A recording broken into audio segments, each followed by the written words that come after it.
ഉണ്ടായിരുന്നത്? കോടിയേരി ബാലകൃഷ്ണൻ 3 മണിക്കൂർ ശംഖുമുഖത്ത് എന്നോടൊപ്പം വേദി പങ്കിട്ടത് ആ തീവ്രവാദം വളരാൻ കാരണമെന്നാണ് നാട് നീളെ പ്രസംഗിക്കുന്നത്.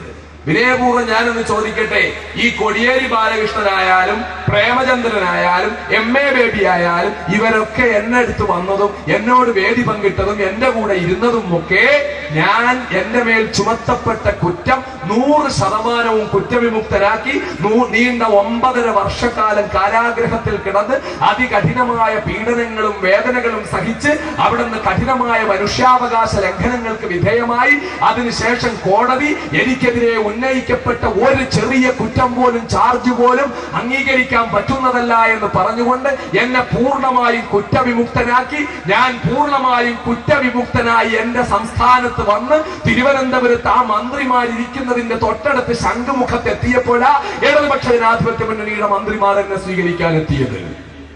എന്നാൽ എന്റെ കേസ് ട്രയൽ നടക്കുന്നതിന് മുമ്പ് ഉമ്മൻചാണ്ടി വന്നില്ലേ? VM സുധീരൻ വന്നില്ലേ? കേരളത്തിലെ പ്രമുഖരായ ലീഗ് നേതാക്കന്മാര് വന്നില്ലേ?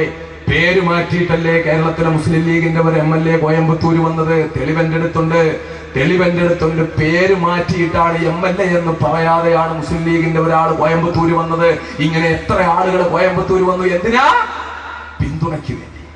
പിന്തുണയ്ക്ക് വേണ്ടി, തെരഞ്ഞെടുപ്പിൽ പിന്തുണയ്ക്ക് വേണ്ടി. ഞാൻ കുറ്റവിമുക്തനാക്കപ്പെട്ടതിന് ശേഷം കേരളത്തിന്റെ മന്ത്രിമാർ എന്നോടൊപ്പം വേദി പങ്കിട്ടതും ഞാൻ കുറ്റവിമുക്തനാക്കപ്പെടുന്നതിന് മുമ്പ് ഞാൻ കുറ്റവാളിയാണോ അല്ലയോ, എനിക്കെതിരെ സാക്ഷികൾ പറയുമോ ഇല്ലയോ, ഇതൊന്നും അറിയുന്നതിന് മുമ്പ്, തെളിയിക്കപ്പെടുന്നതിന് മുമ്പ് UDF നേതാക്കന്മാർ കോയമ്പത്തൂർ ജയിലിന്റെ മുന്നിൽ മണിക്കൂറുകളോളം വെയിൽ കൊണ്ട് കാത്തുകിടന്നില്ലേ?